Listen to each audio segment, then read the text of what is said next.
start off by introducing our first speaker.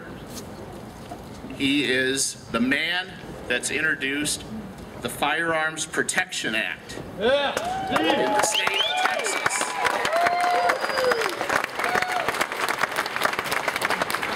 Please welcome Steve Toth.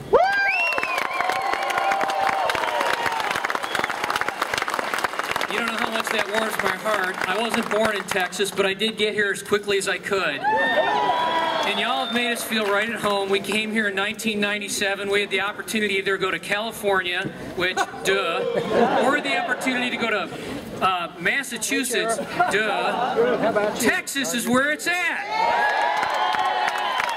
I had a speech, but I'm just going to speak to you guys from my heart. I appreciate the fact that we started this time out honoring the moms and dads that have lost their kids at Sandy Hook.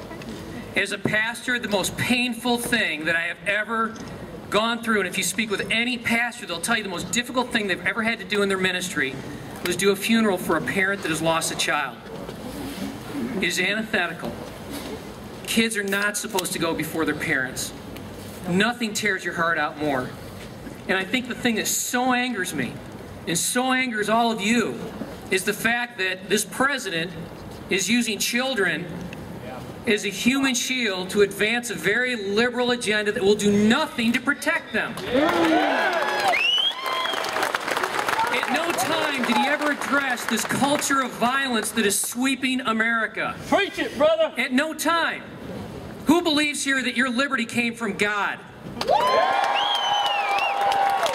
If we want to know the liberty of God, then we as a people need to turn back to God. We have kicked him out of our schools, we have kicked him out of our government, and we expect that we're going to experience the liberties of God and the blessings of God, and we won't. Now's not the time for the left to wrap themselves in children as a human shield, but now's not the time for the right to seek useless legislation, rules, and regulations against Hollywood either. We don't need more laws. We don't need the heavy hand of government. We need people to walk in freedom, to embrace God again. It's my hope and prayer.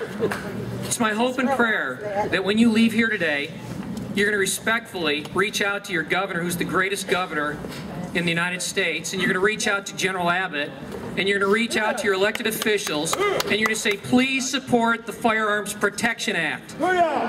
This is a strong bill with very sharp teeth, and it is going to cause the federal government to wince when the day that this thing goes into effect. We need for you to get behind it. We need for you to call people. We need for you to reach out to your friends and relatives and get them behind this thing. Can you do that? God bless you. God bless the great state of Texas. It's time that we as a people turn back to God. I do hope that you'll call your elected officials, but more importantly, I hope you'll call your pastors. You know, there's a time in America when the Black Robe Regiment faced the assault of King George. And it was the Black Robe Regiment, it was the pastors in our churches that stood from the pulpits and reminded us that our freedom comes from God. It was for freedom that Christ set us free. Amen. We've got to get back to that as a country. Amen. And when we do, when the church starts preaching the truth of Jesus Christ, instead of a shadow, a foe of the gospel, that America will turn around and God will heal our land. God bless you.